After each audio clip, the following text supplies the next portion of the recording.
সম্মানিত ভিউয়ার্স, আসসালামু আলাইকুম। একটা গুরুত্বপূর্ণ বিষয় নিয়ে এই ভিডিওটা আজকে আমি হঠাৎ করে দেখছি আমার এই মুরগিটা অসুস্থ হয়ে গেছে। মানে অসুস্থ বলতে পুরোপুরি সুস্থ, কিন্তু ওর পায়ে লেগে গেছে, ওই হাঁটতে পারছে না। ও কিন্তু হাঁটতে পারছে না, ন্যাংড়াচ্ছে। এখন হয়তো বা পা আটকায় গেছিলো খাঁচায়, ব্যথা পাইছে, কিন্তু মুরগি সুস্থ আছে।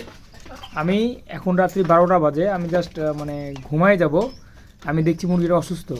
মুরগিটা ভিতরে ছিল, এটা কিন্তু ওকে মারতেছিল। আমি ইনস্ট্যান্ট কী করলাম, আমার কিন্তু দেখেন এই পুরো খাঁচাতেই কিন্তু 4টা মুরগি ছিল। আমি যেটা করলাম, এই দেখেন এই পার্টিশনটা কিন্তু মাঝখানে আমি দিয়ে দিলাম, এই যে মাঝখানে পার্টিশনটা দিলাম, ওকে কিন্তু আলাদা করে দিলাম। আমি কিন্তু রাত্রেই করলাম, আমি মনে মনে ভাবলাম এটা সকালে করবো। আমি দেখছি ওই যখন শুয়ে আছে, ওকে ঠুকরি করতেছিল। মানে দুর্বলের উপরে তো সবসময় সবাই হামলা দেয়।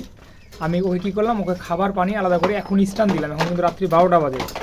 তো আপনাদের খামারে আপনাদের যে কোনো কিছু হলে আপনাকে ইনস্ট্যান্ট আপনাকে পদক্ষেপ নিতে হবে, ইনস্ট্যান্ট আপনাকে কাজটা সম্পূর্ণ করতে হবে। তা না হলে কিন্তু আপনি দেখা যাক মুরগিটা আমি সুস্থ করতে পারি কি না। তো এটাই দেখানোর বিষয় ছিল। দেখেন থেকে মুরগিটা কিন্তু ওই যে গলায় আটকে গেছে, গলায় খাবার আটকে গেছে। মুরগি সুস্থ, আলহামদুলিল্লাহ মুরগি সুস্থ, ওর মল ওকে। কিন্তু এরকম করছে কেন, যে আমার মনে হয় খাবারটা আটকায় গেলো, গলা শুকিয়ে গেলো।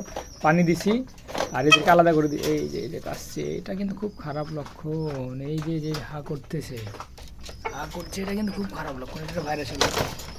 জানি না আসলে খাবার বাধা বেঁধে এটা হা করছে না আসলে এটা ভাইরাসের লক্ষণ, আমি জানি না।